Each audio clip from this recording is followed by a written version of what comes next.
ওম শান্তি। আজ 20 মে 2024 প্রাত মুরলি।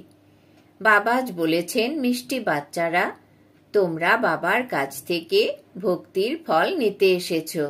যারা অত্যধিক ভক্তি করেছিল তারাই জ্ঞানে সবচেয়ে আগে যাবে। আজকের প্রশ্ন, কলিযুগী রাজত্বে কোন দুটি জিনিসের প্রয়োজন হয় যা সত্যযুগী দুনিয়ায় হয় না? উত্তর, কলিযুগী রাজত্বে পরামর্শদাতা আর গুরুর আবশ্যকতা থাকে। সত্যযুগে এই দুটিই থাকে না।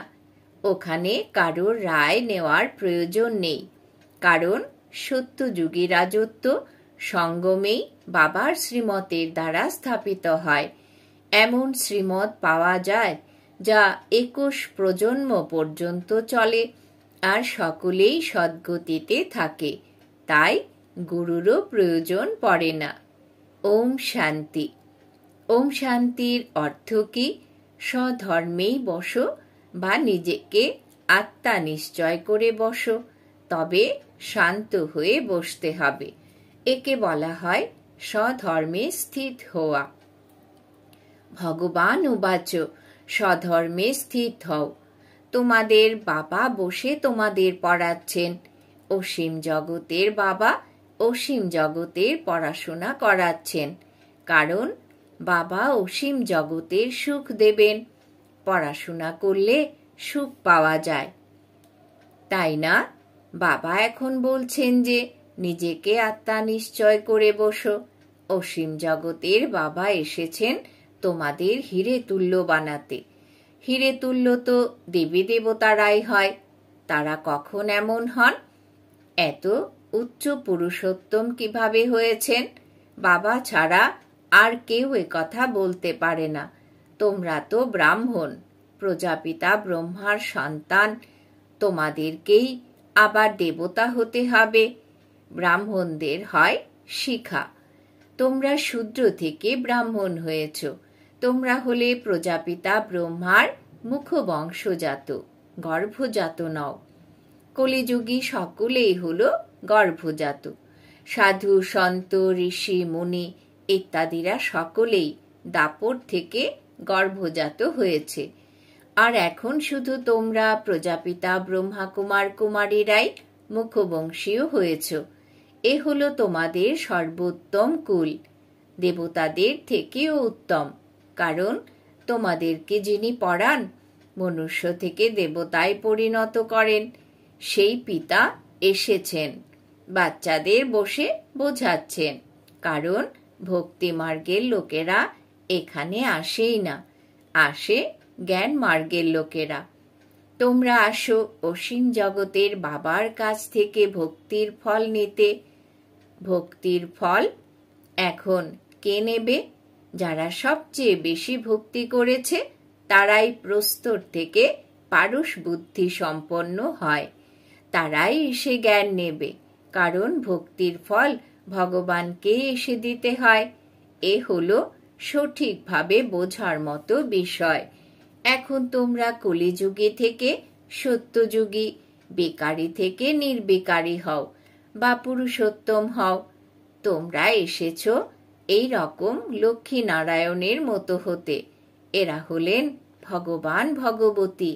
তাহলে অবশ্যই এনাদের ভগবানই পড়াবেন। ভগবান উবাচ। কিন্তু ভগবান কাকে বলা হয়?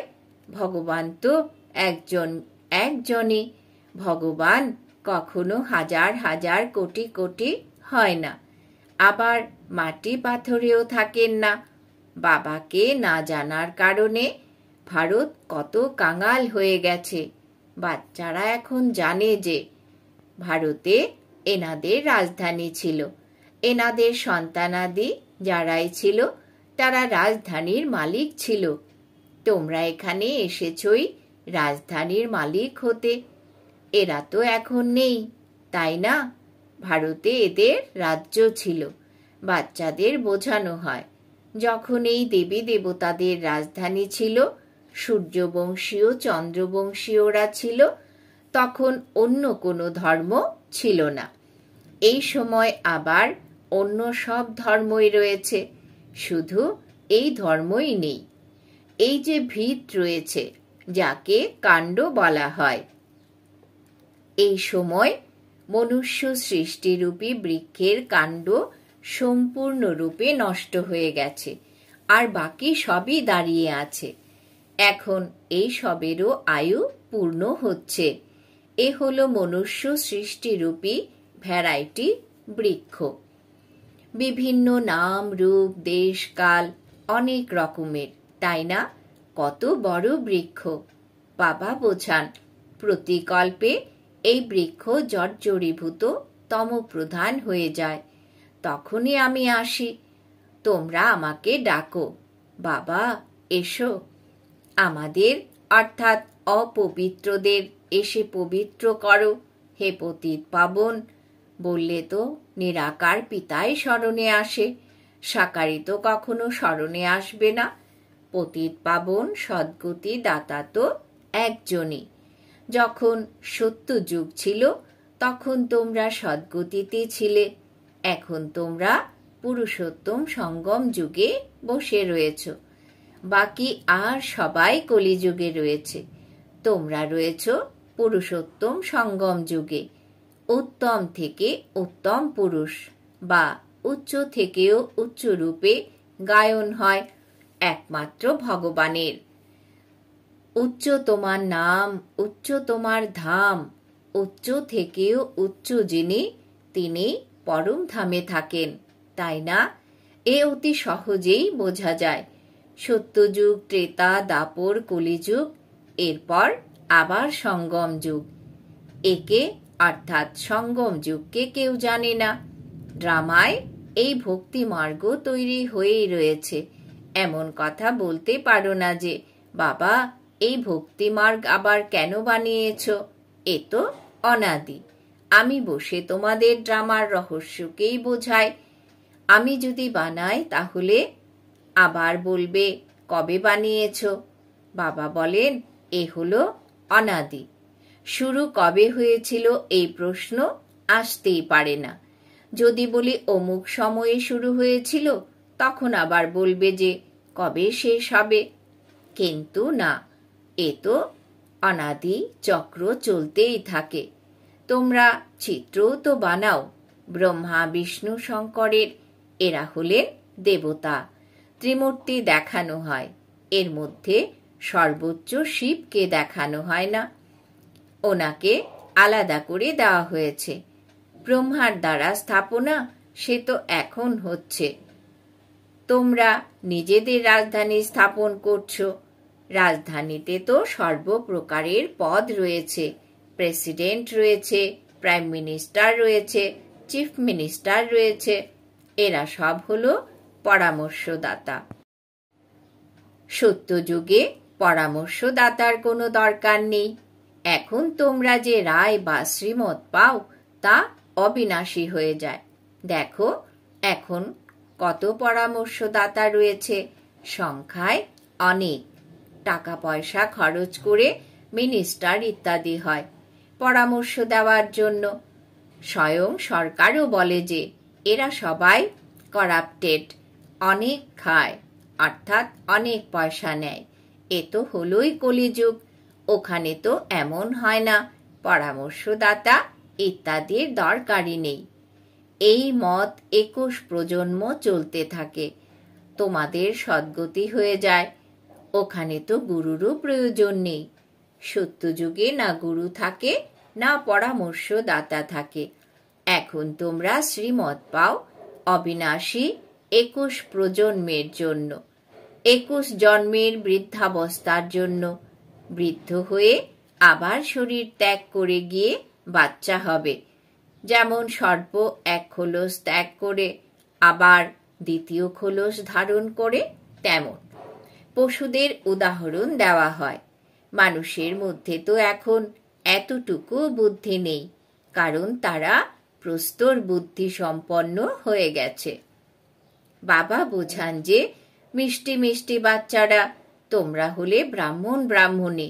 গ্রন্থ সাহেবও সকলে পড়ে, শোনে যে ভগবান নোংরা অপবিত্র কাপড় ধোয়। ভগবানকে ডাকে যে তুমি এসে আমাদের অর্থাৎ আত্মাদের অশুচি কাপড় ধোও। আমাদের সকল আত্মাদের পিতা, তুমি এসে আমাদের কাপড় পরিষ্কার করো। শরীরকে তো ধুতে হবে না, আত্মাকে ধুতে হবে, কারণ আত্মাই অপবিত্র হয়ে গেছে। তাই অপবিত্র আত্মাদের এসে পবিত্র বানাও। তাই বাবা বাচ্চাদের বোঝান যে মিষ্টি মিষ্টি বাচ্চারা, আমাকে এখানে আসতেই হয়। আমি জ্ঞানের সাগর, পবিত্রতার সাগর। তোমরা অসীম জগতের পিতার কাছ থেকে অসীম জগতের উত্তরাধিকার নাও। লৌকিক পিতার কাছ থেকে পার্থিব উত্তরাধিকারের সম্পদ পাও। পার্থিব সম্পদে অনেক দুঃখ রয়েছে, তাই তো বাবাকে স্মরণ করে। অগাধ দুঃখ।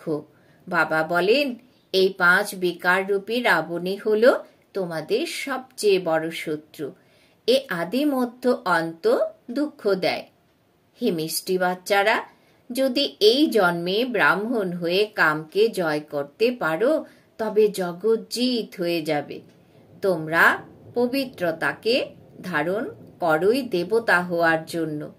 তোমরা এসেছো আদি সনাতন দেবী দেবতা ধর্মের স্থাপন করতে। এ হলো পুরুষোত্তম সঙ্গম যুগ। এখানে পুরুষার্থ করে পবিত্র হতে হবে। কল্পপূর্বে যারা পবিত্র হয়েছিল সূর্যবংশীয় চন্দ্রবংশীয় কুলের ছিল, অবশ্যই তারা আবার হবে। সময় তো লাগবে, তাই না? বাবা অতি সহজ যুক্তি বলেন। এখন বাবার বাচ্চা হয়েছ, তোমরা এখানে কার কাছে এসেছ? তিনি হলেন নিরাকার।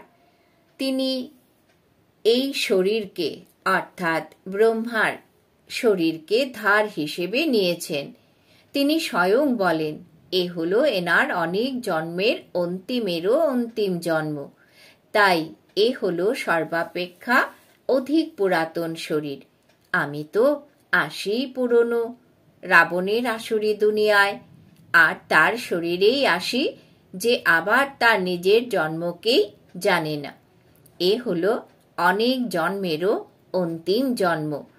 যখন এনার বানপ্রস্থ অবস্থা হয় তখনই আমি প্রবেশ করি। গুরুও সর্বদা বানপ্রস্থ অবস্থাতেই করা হয়। লোকে বলে তাই না যে 60 বছর হয়ে গেলে লাঠি লাগে। ঘরে থাকলে তো বাচ্চাদের লাঠি লাগে, তাই পালাও ঘর থেকে। বাচ্চারা এমন হয় যে বাবাকে লাঠি দিয়ে মারতেও দেরি করে না। তারা বলে যে কোথায় মরবে, তাহলে আমরা ধন সম্পত্তি পাব। বানপ্রস্থীদের তো অনেক সৎসঙ্গ হয়। তোমরা জানো যে সকলের সদ্গতি দাতা হলেন এক। তিনি সঙ্গম যুগেই আসেন। সত্যযুগে তোমরা যখন সদ্গতি প্রাপ্ত করো তখন বাকিরা সব শান্তিধামে থাকে। একেই বলা হয় সকলের সদ্গতি। বাবা ছাড়া আর কেউ সদ্গতি দাতা হতে পারে না। না কাউকে শ্রী বলতে পারো, না শ্রী শ্রী। শ্রী অর্থাৎ শ্রেষ্ঠ হয় দেবতারা। শ্রী লক্ষ্মী, শ্রী নারায়ণ তাদেরকে বলা হয়। এদের তৈরি করেছে কে? শ্রী শ্রী শিব বাবাই বলা উচিত। বাবা তাই ভুলগুলোকে দেখিয়ে বলেন তোমরা এত গুরু করেছিলে, আবারও এমনই হবে। তোমরা সেই গুরু ইত্যাদি পুনরায় করবে, সেই চক্রই পুনরায় রিপিট হবে। যখন তোমরা স্বর্গে থাকো তখন তা হলো সুখধাম। পবিত্রতা, সুখ, শান্তি সব সেখানেই। ওখানে ঝগড়া ইত্যাদি হয় না। বাকি আর সকলে শান্তিধামে চলে যায়। যদিও সত্যযুগকে লক্ষ লক্ষ বছর বলে দেয়, বাবা বলেন লক্ষ লক্ষ বছরের তো কোনো কথাই নেই। এ তো মাত্র 5000 বছরের কথা। কথিত আছে যে মানুষের 84 জন্ম। দিনে দিনে সিঁড়ি নিচে নামতে নামতে তমপ্রধান হতে থাকে। তাই বাবা বোঝান ড্রামা এভাবেই তৈরি হয়েছে। অ্যাক্টর হয়ে যদি ড্রামার ক্রিয়েটর ডাইরেক্টর মুখ্য অ্যাক্টর না জানে তাহলে তাকে কি বলবে? বাবা বলেন, এই অসীম জগতের ড্রামাকে কোনো মানুষই জানে না। এ কথা বাবাই এসে বোঝান। বলেও যে শরীর ধারণ করে নিজের পার্ট প্লে করে, তাহলে তো নাটকই হলো, তাই না? নাটকের মুখ্য অ্যাক্টরকে কেউ বলতে পারবে না। বাচ্চারা এখন শুধুমাত্র তোমরাই জানো যে এই অসীম জগতের ড্রামা কিভাবে উকুনের মতো চলছে, টিক টিক করে অবিরত চলতেই থাকে। মুখ্য হলেন উচ্চ থেকে উচ্চতম পিতা, যিনি এসে বোঝান আর সকলের সদ্গতিও করেন। সত্যযুগে আর অন্য কেউ থাকবে না, অতি অল্প সংখ্যক থাকবে। ওই স্বল্প সংখ্যক যারা থাকবে তারাই সর্বাপেক্ষা অধিক ভক্তি করেছিল। তোমাদের কাছে প্রদর্শনী বা মিউজিয়ামে তারাই আসবে যারা অনেক ভক্তি করেছে। একমাত্র শিবের ভক্তি করা তাকেই বলে অব্যভিচারী ভক্তি। আবার অনেকের ভক্তি করতে করতে বেবিচারী হয়ে পড়ে। এখন ভক্তি হলো সম্পূর্ণ তমপ্রধান। প্রথমে শতপ্রধান ভক্তি ছিল, পুনরায় সিঁড়ি নিচে নামতে নামতে তমপ্রধান হয়ে গেছে। এমন অবস্থা যখন হয় তখনই বাবা আসেন সবাইকে শতপ্রধান বানাতে। এই অসীম জগতের ড্রামাকে তোমরা এখনই জেনেছ। আচ্ছা, মিষ্টি মিষ্টি হারানিধি বাচ্চাদের প্রতি মাতা পিতা বাপদাদার স্মরণের স্নেহ সুমন আর সুপ্রভাত। আত্মাদের পিতা তার আত্মারূপী বাচ্চাদেরকে জানাচ্ছেন নমস্কার। আমরা আত্মারূপী বাচ্চারা আমাদের মাতা পিতা বাপদাদাকে জানাই স্মরণের স্নেহ সুমন সুপ্রভাত নমস্কার। ধারণার জন্য মুখ্য সার। 1 নম্বর, অসীম জগতের পিতার কাছ থেকে অসীম জগতের অবিনাশী উত্তরাধিকার নেওয়ার জন্য পবিত্র অবশ্যই হতে হবে। পবিত্রতার উত্তরাধিকার এখনই নাও, অর্থাৎ কামের উপর বিজয় লাভ করো, তখন জগৎ জিত হতে পারবে। 2 নম্বর, অসীম জগতের বাবার কাছ থেকে পড়াশোনা করে নিজেকে কড়ি থেকে হিরে তুল্য বানাতে হবে। অসীম জগতের সুখ নিতে হবে। এই নেশা যেন থাকে যে মনুষ্য থেকে দেবতায় যিনি পরিণত করেন সেই বাবা এখন আমাদের সম্মুখে রয়েছেন। এখন এ হলো আমাদের সর্বোত্তম ব্রাহ্মণকুল। বরদান। বাবা আজ বরদান দিয়েছেন, জ্ঞান সম্পন্ন দাতা হয়ে সকল আত্মাদের প্রতি শুভচিন্তক হওয়া শ্রেষ্ঠ সেবাধারী ভব। জ্ঞান সম্পন্ন দাতা হয়ে সকল আত্মাদের প্রতি শুভচিন্তক হওয়া শ্রেষ্ঠ সেবাধারী ভব। ব্যাখ্যা: শুভচিন্তক হওয়ার বিশেষ আধার হল শুভচিন্তন। যারা ব্যর্থ চিন্তন বা পরচিন্তন করে তারা শুভচিন্তক হতে পারে না। শুভচিন্তক মনিদের কাছে শুভচিন্তনের শক্তিশালী খাজানা সদা ভরপুর থাকবে। ভরপুরতার কারণেই অন্যদের প্রতি শুভচিন্তক হতে পারবে। অন্যদের প্রতি শুভচিন্তক হতে পারবে। শুভচিন্তক অর্থাৎ সর্বজ্ঞান রত্নের দ্বারা ভরপুর। এই রকম জ্ঞান সম্পন্ন দাতাই চলতে ফিরতে প্রত্যেকের সেবা করে শ্রেষ্ঠ সেবাধারী হয়ে যায়।